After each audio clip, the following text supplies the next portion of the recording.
everyone, Mrs. Lippincott here, trying to teach you how to make a podcast. GarageBand is a great tool to make a podcast. The icon for this program is a little guitar. If you do not see it in the dock, you can use the Finder. The Finder is the little magnifying glass in the top right corner of your screen. After you've opened GarageBand, you will select New Project, and then choose Podcast. It looks like a little person with sound waves over their head. Double-click the podcast icon, give your podcast a name, and pick where you want to save it.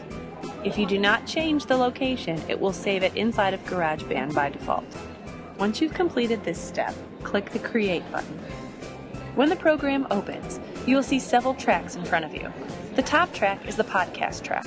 It is here that you can drag photos to create an enhanced podcast.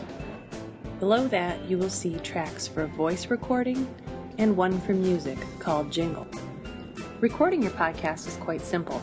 If you look at the bottom of the screen, you will see a rewind, fast forward, stop, play, and record button.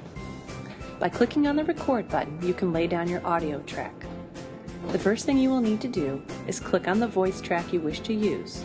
It should turn from gray to blue. When you press record, you should see a purple bar starting to go across the screen, and that is your cue to begin speaking. When you are done recording, simply press the space bar and recording will come to an end. To listen to what you have recorded, push the rewind button and begin play from the beginning. There are some advanced editing tools that you can use under the Edit menu, but those are a lesson for another podcast.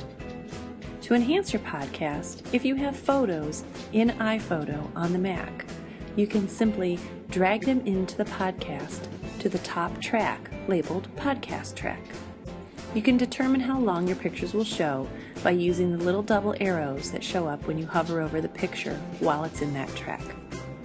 When you're satisfied with your podcast, exporting it is quite simple. At the top of the screen, go to the Share menu and choose Export to Disk.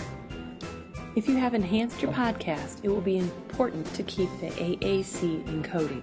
Change the audio settings to say Spoken Podcast and click the Export button. You have another chance to rename your file and determine where it will be located. I recommend the desktop simply because it makes it easy to find. I hope this makes creating your first podcast fun and enjoyable. Have a good time.